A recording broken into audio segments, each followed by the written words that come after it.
Okay, let me turn my webcam on. Good morning, everyone. We're going to get started in about a minute or two. So just hang tight for a second. Thanks.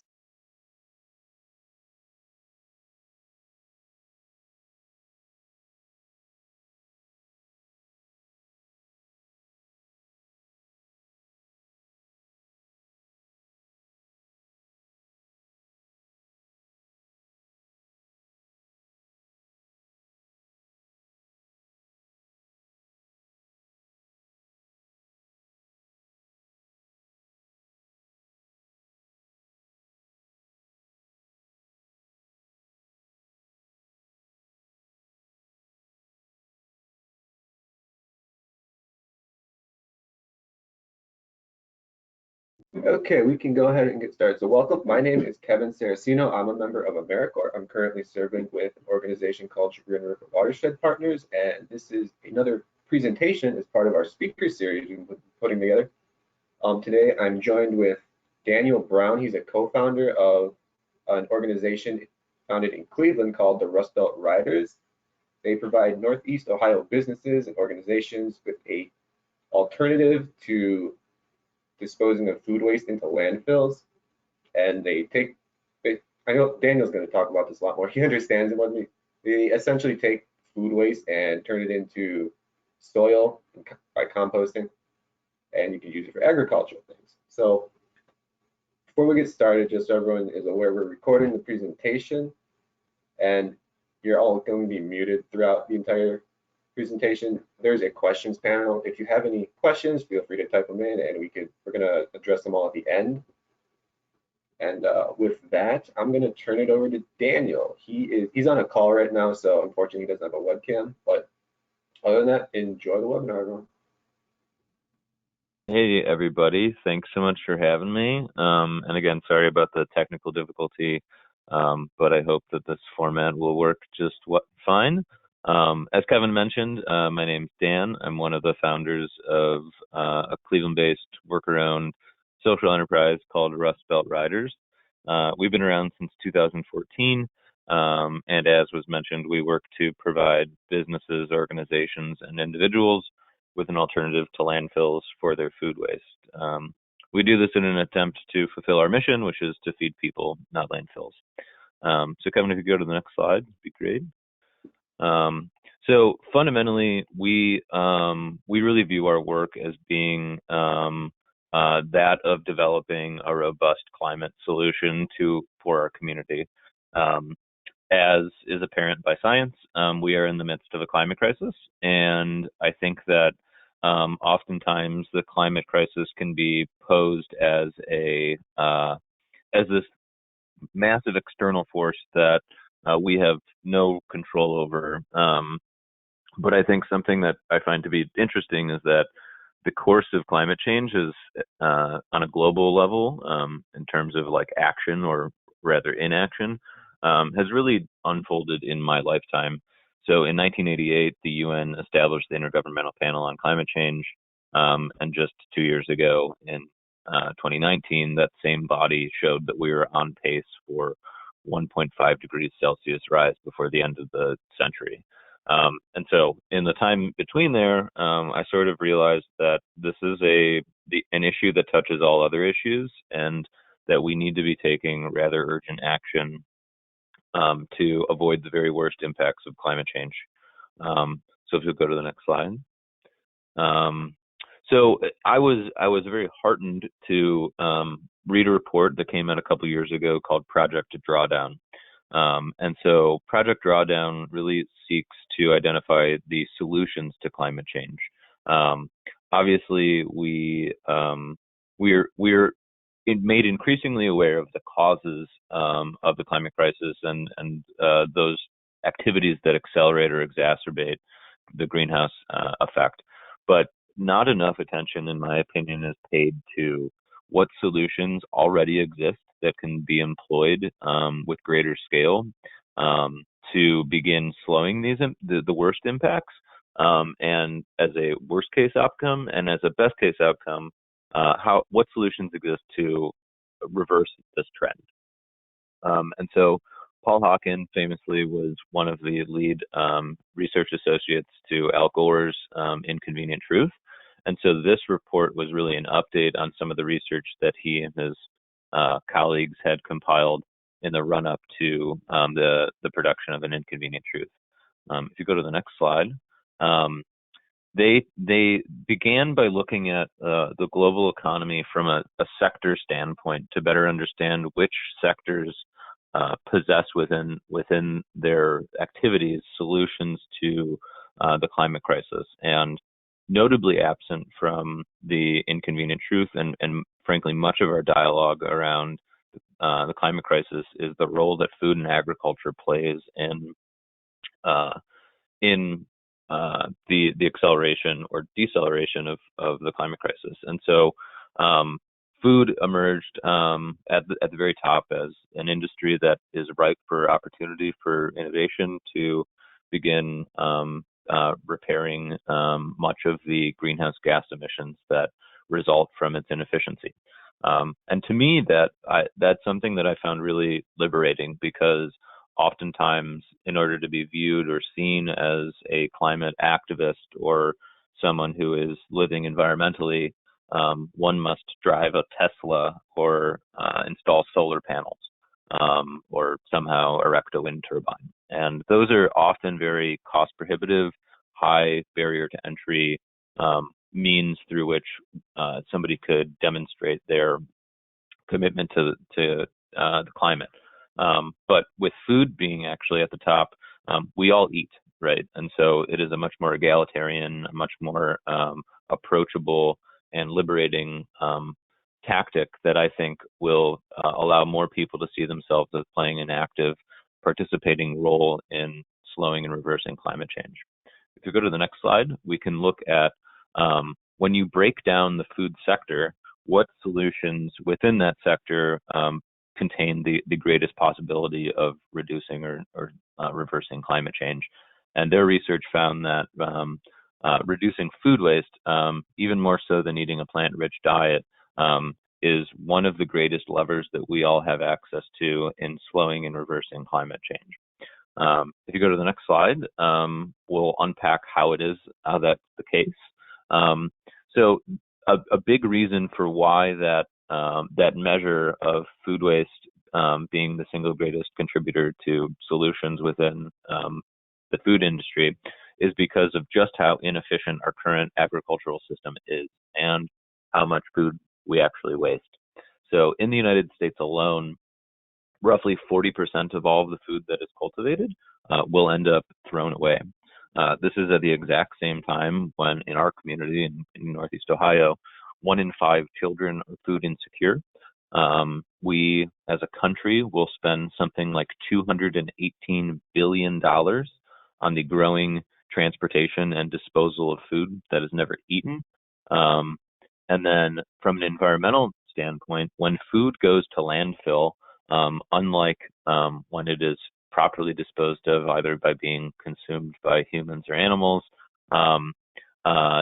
it emits methane, which is a very potent greenhouse gas that the emissions from food waste on a global level would make it a polluter or contributor to global climate change on par with either the United States or China.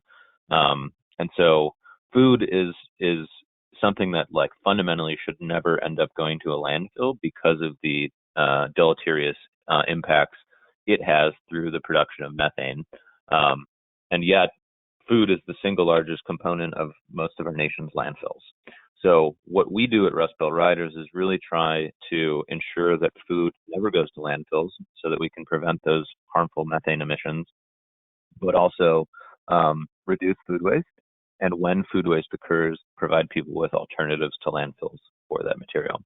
So if you go to the next slide, a thing that we often invite people to do is to put us out of business. And we mean that somewhat sincerely. Food waste is an exceedingly silly problem, and there are lots of solutions to food waste, including some of these tactics or approaches, which can include meal planning, understanding best by, use by, and expiration dates pickling and fermenting, growing your own food are all ways that have been scientifically proven to reduce the amount of food waste that a household or individual might generate, or extend the shelf life or usability of food that otherwise might begin deteriorating. And so, you know, we in no way are trying to say, hey, you have an alternative to food waste. Now feel free to waste more because you can take comfort in knowing that it won't go to landfills. We are doing the opposite. We want our clients to shrink the overall amount of material that they are generating over the course of a week, or month or a year, and think about the upstream solutions to change consumption and buying patterns so as to make larger, broader, more systemic changes towards how we view and interact with food. If you go to the next slide, we can then begin looking into who are these people that are wasting so much food. We need to have a stern and frank conversation with them.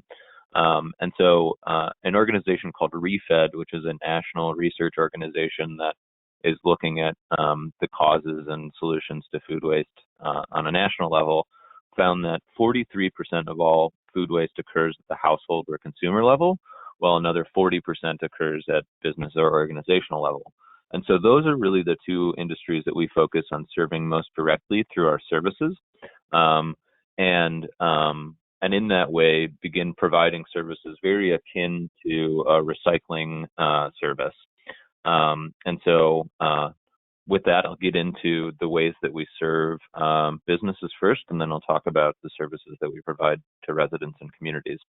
So we go to the next slide.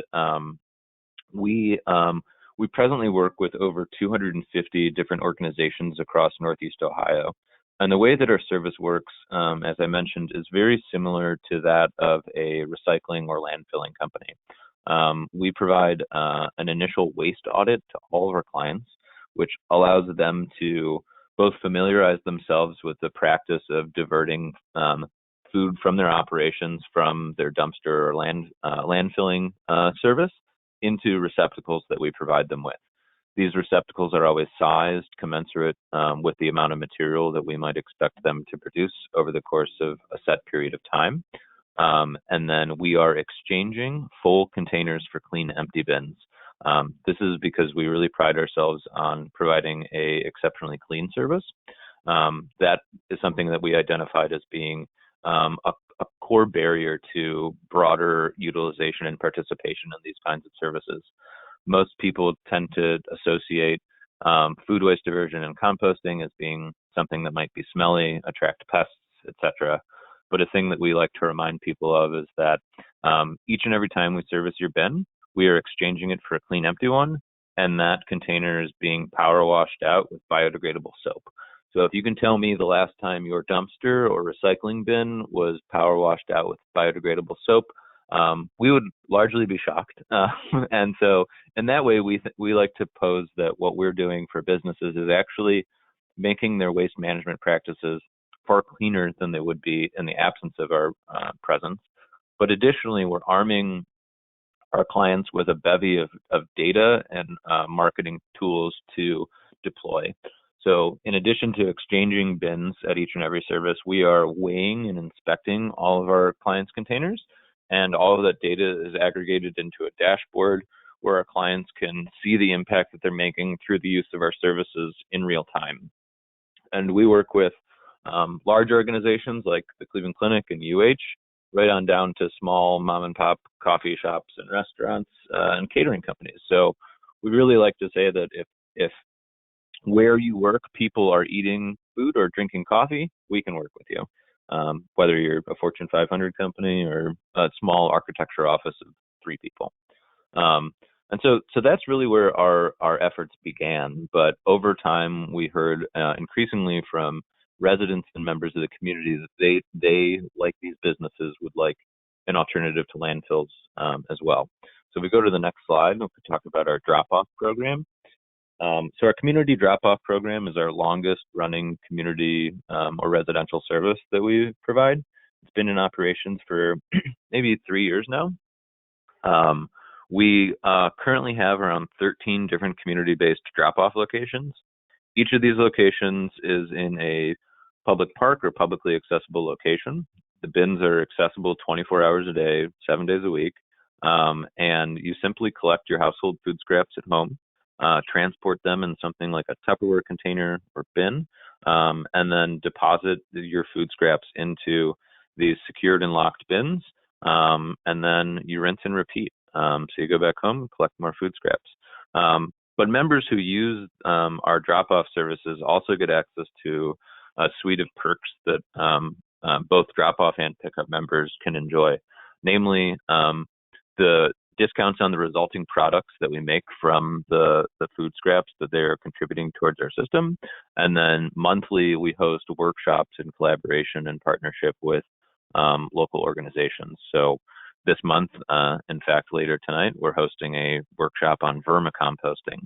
So again, trying to provide people with lots of options for how they can properly dispose of their food waste. But if we go to the next slide, you can see sort of one thing that the pandemic really pushed us to explore more earnestly. We obviously live in an era of convenience and are used to subscription services and to-your-door delivery of all sorts of things. And so as the pandemic hit and as people began cooking more food at home and working more remotely, largely from their living room or office, we realized that providing a pickup service might make sense. So for a swath of land from Rocky River to about Beechwood at present, and we're expanding every month, you can enroll in a pickup service. And this functions a lot like our commercial services, but at a household level. So we provide our clients with a 5-gallon bucket that's lined with a compostable bag, which you can see here in this slide. You simply keep that next to your recycling or landfilling bin. You fill it with food scraps as it's generated over the course of a week. And then just like you have, a municipal landfill or recycling service once per week, we too come to your door once per week. Again, you leave out your full bin and we exchange it for a clean empty bin. Just like our drop-off service, folks get discounts on the resulting products, free access to these workshops that we conduct. And the goal there is really to create a community of people that can access a service like this in a way that makes the most sense for them. Go to the next slide. We'll also talk about just the level of education that is necessary, in our view, to give folks the confidence to use a service like this. For a whole host of reasons, composting is not a common practice in our part of the country. If you look nationally, there are whole communities that have literally made it illegal to throw food away because that community understands the deleterious impacts that food going to landfill has on public health in exacerbating the climate crisis, etc. But here in Northeast Ohio, we need to arm people with the tools that they need to use these kinds of services in a way that makes sense for them. So we recently invested in a bit of technology that all users of our service, both commercial and residential, can access. It's a functionally limitless database that you can search to get real-time information about what materials can or cannot be composted through our services. And so, we constantly hear questions about, can I compost citrus, or what about meat and bones, or what about this quote unquote compostable cup that my coffee shop provided me. All of your answers can be found in this app. But in addition to the app, we, of course, obviously respond to phone calls, emails, Instagram messages, you name it. We want to be as accessible to our clients as possible so as to give them the confidence to dispose of the material in the most responsible way. Go to the next slide. This is where I think our work becomes very different than a lot of other companies who do similar work. So as I mentioned earlier, in some of the benefits of being a member of our pickup or drop-off service, there are discounts on the resulting products. And so the resulting products for us, we sell under the brand Tilth Soil. And so what you see on this slide is a 2-scale image of the site that we were previously operating at before COVID times. And then on the right-hand side here, the site that we are currently operating on. And so this year we expect to double the amount of food waste that we're collecting and diverting from going to landfills. Last year, we collected and diverted around 2.4 million pounds of material from going to landfills. And this year, we expect to do about 4.8 million pounds. But fundamental to our business model and to what the ways that we think businesses and economies should be evolving is towards what's called like circularity. We want to be building an economic system in which there is no waste. And for us, that means it isn't enough just to pick up the food scraps, but we can be more nimble and more competitive and serve a wider variety of people if and when we can turn that food waste into products that we can make available to our community. And so we do that, like I said, under the brand Tilth Soil. And so to give you a brief overview of what we do is we compost it. So if you go to the next slide, here's a real brief overview of like what composting is and how it works. And so, so obviously we collect a lot of food waste. Food waste for us is our source of nitrogen. In order to make a healthy compost pile, you need roughly 4 parts carbon to 1 part nitrogen. And so, as I mentioned, the food waste we collect is our source of nitrogen, while our source of carbon comes from local municipalities who drop off leaves and wood chips. We mix those again at a ratio of either 3-to-1 or 4-to-1. And that is really the foundation and basis for what you need for microbial reproduction to begin. Composting is really just the controlled decomposition of organic matter. But that decomposition happens vis-a-vis microbial reproduction, them eating, consuming, and digesting organic matter into plant available nutrients.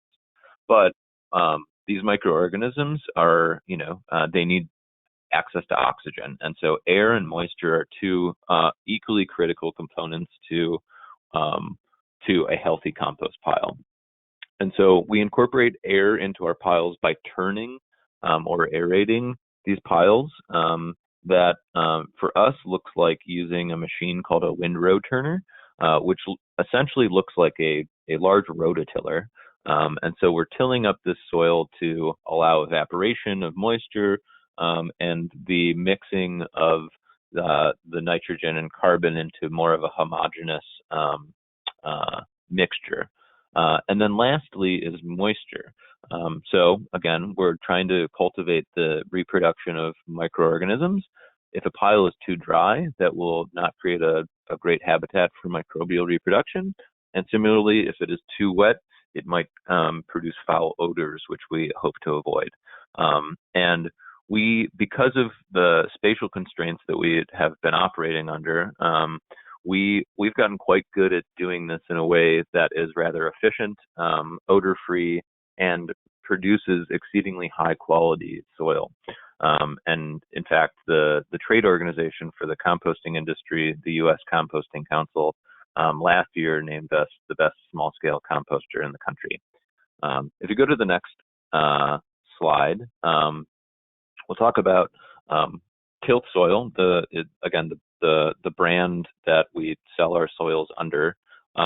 We knew early on that in order to be a competitive organization at the size and scale of the operation that we were running, we needed to make an exceedingly high quality product. And so we have a line of products for different sort of uses and applications, from raised bed film mix to houseplants. But the one that we first developed and formulated was a product that we call Sprout. So Sprout is our seed starting mix, and it was developed maybe 2.5 years ago. And we sent it out to the University of Kentucky, who at the time was doing a study looking at commercially available potting mixes. and they concluded that our product was among the top 3 performing potting mixes available in the whole country. And so in the same way, this is my like stretch of an analogy, but if you're familiar with what Pat and Dan Conway are doing with Great Lakes Brewery, they were probably looked at quizzically by those who had only ever drank Bud Light. And yet, because of the thoughtfulness and craft that goes into the production of Great Lakes beer, it is in many ways just simply a different product than what you might get from a larger brewery. And so in the same way, we are making smaller quantities of this material, but the quality of product that we're making is measurably better than what is more widely commercially available from the Miracle Grows, Scott's, and big box stores of the world. And so we're exceedingly proud about the kind of products that we're turning out. And if we go to the next slide, you can see just a sample of we bag these products. So we sell it in 2 different size bags. And then we also make this available for purchase by the cubic yard. We deliver it as well. And if you go to the next slide, that's really our attempt at how we are playing our small role in advancing this idea of the circular economy. When we can ensure that food does not go to landfills, we prevent those methane emissions. When we instead turn it into compost, we can formulate soil blends that give people the confidence to try growing more food for themselves and for their communities, which on the long road of things, can help to improve air quality, water quality, and hopefully grow more food here in our region, all while providing people with an exceedingly high quality product. So with that, that's the entirety of my presentation. And I would love to field any questions, answer any comments, or just hear general feedback from those in the audience. Okay, thank you so much, Dan. So if anyone has any questions, now would be a fantastic time to ask them. Just to reiterate, we are recording this and we're going to post it to CRWP's website. I'll send out an email once that's up. So in case you want to view it, in case you had any trouble with the audio or anything like that. So I actually do have a question myself for you. So the whole reducing food waste thing, it seemed like a giant problem to address for one organization. Do you Yes. see this branching out into different businesses eventually, basically almost like competitors for you, just to help reduce this? That would almost be a good thing for the problem overall, right? Yeah, absolutely. So I mean, I think it's important to note that we're not the only ones doing this kind of work. Locally, there are organizations like Perfectly Imperfect Produce, who collects and diverts misshapen produce from going to landfills in more of an upstream solution. We work with an organization called Stone Soup Cleveland that works with caterers, restaurants, and events to rescue food from going to landfills from events. The Hunger Network locally does a ton of great work as well, rescuing food that otherwise would be thrown away or composted from grocery stores and restaurants. So there's people doing lots of different solutions at different points of the supply chain. That being said, we also serve on a national committee called the Community Composting Coalition. So what that coalition seeks to do is to gather other community composters, of which we are considered, to be one. And there are, to our knowledge, at least 75 different community composting organizations across the United States. And so we remain in dialogue and in conversation with lots of these groups, so that, when we're trying to figure out what kind of vehicle do we get, or what is the price point that we should be charging, or where do you buy your containers from, we can share those best practices to allow more organizations like us to crop up across the country, because so much of this work is so place-based and geographically bound. We think that each community can play to its own strengths and assets, but we want to help more communities have more amenities and services like this. Okay, thank you. We do have a few questions. Do you have any facilities around the northern Summit County area? Can you repeat that? I'm sorry. Sure. Do you have any facilities in the northern Summit County area?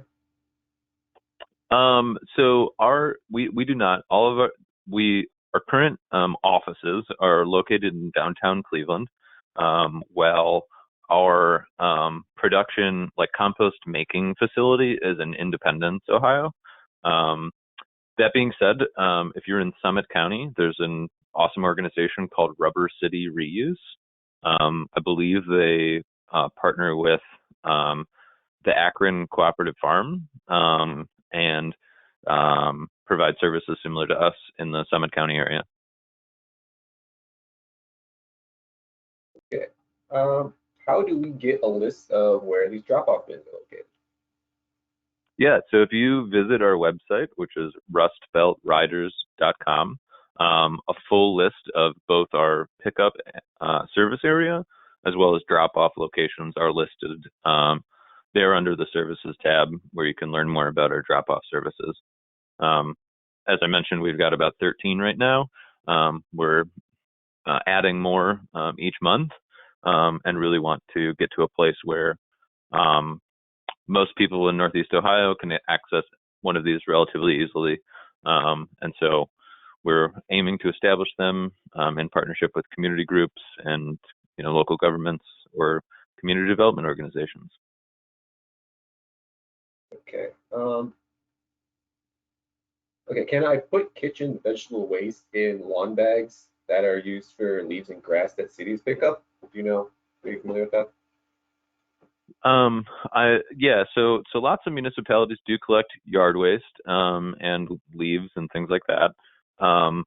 Due to the way that food waste is regulated by the EPA, there is a different.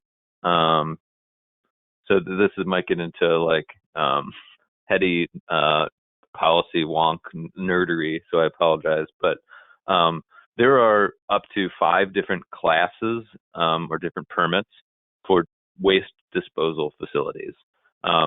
Yard waste disposal facilities are called Class 4 composting facilities, and they can only accept yard waste. However, food waste can only go to a Class 2 composting facility. So in theory, putting your food waste into a lawn bag or leaf bag would technically be a violation of that facility's permit, should it be going to a Class 4 permitted location. So in that way, you might want to check with your local municipality to see where your yard waste is going. If it is going to a Class 2 composting facility, then you may well be able to include your food waste there. But if it is going to a Class 4 facility, I would not recommend that. Okay. There's another question. Have you thought about allowing cities to pick up your bins on their normal trash collection routes, and then you could pick them up from the city, essentially? Yeah. So longer term, and hopefully this happens sooner than later, is that we fundamentally believe that our services should be viewed as a utility in the same way that recycling services are. So if you look at the public health benefits, the environmental benefits of food waste diversion from landfills, we believe that there's a strong argument that there is a greater value per ton of food waste being diverted from landfills than even plastics or recyclables. And so in that way, we are actively trying to arrange for public-private partnerships between some of the communities we're already active in, so that this can be an amenity or service that is one that residents could opt into, either at highly subsidized rates, if not totally free. And so the way that that materializes or manifests could be through the city itself collecting this material, or through just a more of a blanket coverage of our services to a particular community. So yeah, we're actively pursuing that because we know that in order to rise to the challenge that food waste presents our community and our planet, we need everybody to have access to this kind of amenity and service, and we need to prioritize it like the utility that we believe it should be. Great. Have you had the opportunity to partner with any communities as in like a larger scale? Yeah, so I think the community that we there are two communities that we have very strong relationships with. This isn't to say that we don't have strong relationships with others, but both the city of Shaker and the city of Cleveland have been very collaborative with us as we explore ways to create greater awareness about our services and to partner with us in getting creative about how we can better serve their constituents. So in the city of Shaker, for example, most of their municipal buildings or facilities are composting with us, including firehouses, city hall. Once we can do it more safely, we'll be composting with their schools. And then we also have two different drop-off locations in the city of Shaker, one at the Nature Center in Shaker Lakes and the other at a co-working facility called the Dealership.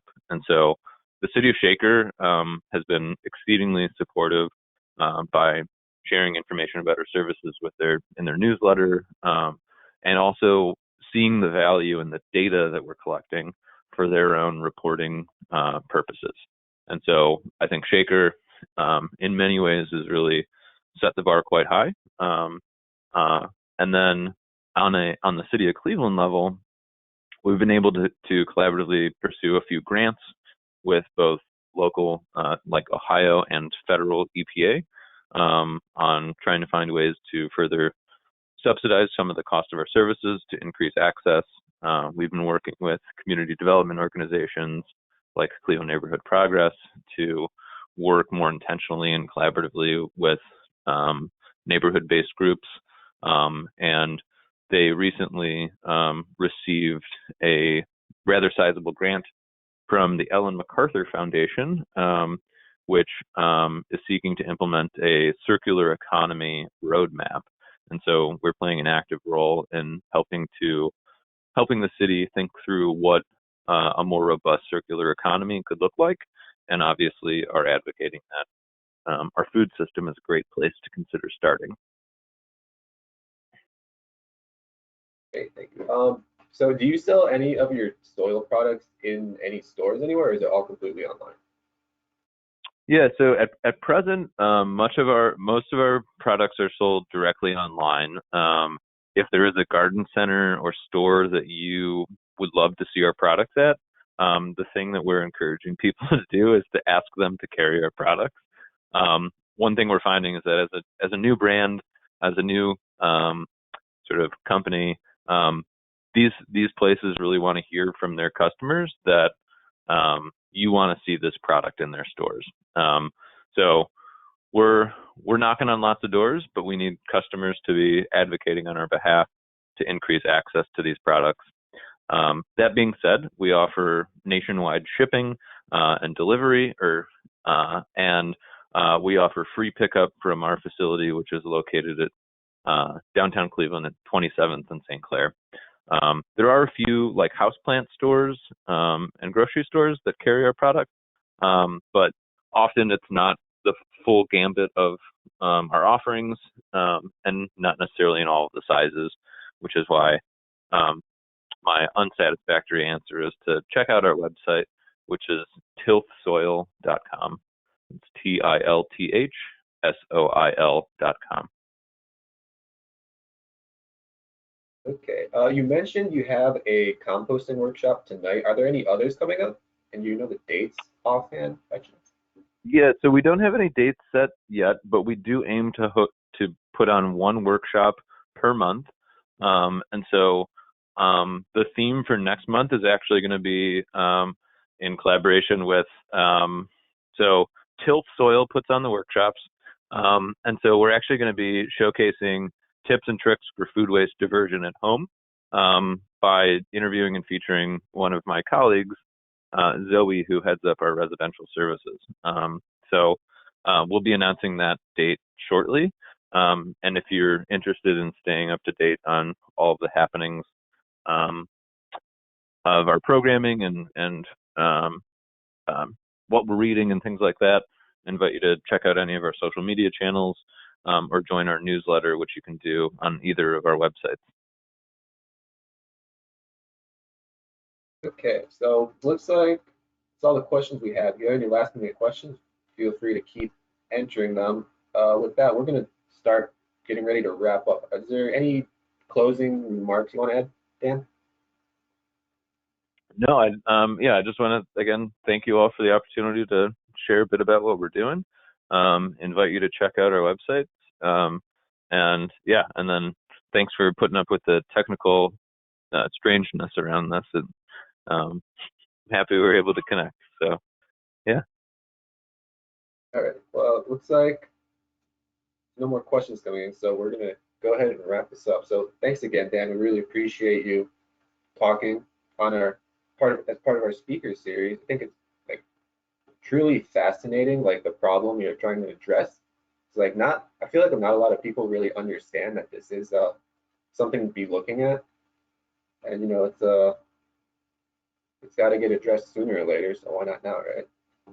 Exactly. Okay, so all right, thanks everyone for being here. Thanks again for dealing with a bit of the technical difficulties we had. If you have any questions, feel free to send me an email. Dan has his emails up on the rustbeltraiders.com. It's all on the screen still. So with that, I'm going to be sending out an email as soon as we get this posted. Feel free to share it with whoever you'd like. And with that, enjoy the rest of your day, guys. All right, thanks so much.